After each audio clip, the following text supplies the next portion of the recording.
Bienvenido, en esta ocasión te enseñaré a utilizar la función buscar v.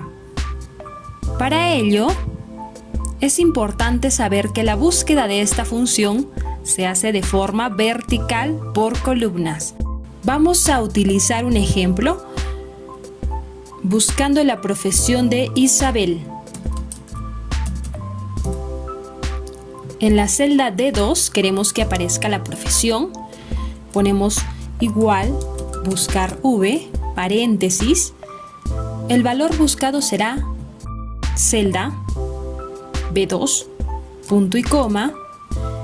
La matriz de búsqueda será nuestra lista completa, punto y coma. El indicador de columnas, ¿dónde se encuentra profesión? Está en la tercera columna. Ponemos el número 3. Punto y coma. Buscamos que nos dé una coincidencia exacta. Por eso colocamos la palabra falso. Paréntesis. Aceptamos y nos sale que la profesión de Isabel es administración. Si tienes alguna sugerencia o un comentario, puedes escribirlo. Muchas gracias por ver el video y nos vemos en una próxima oportunidad.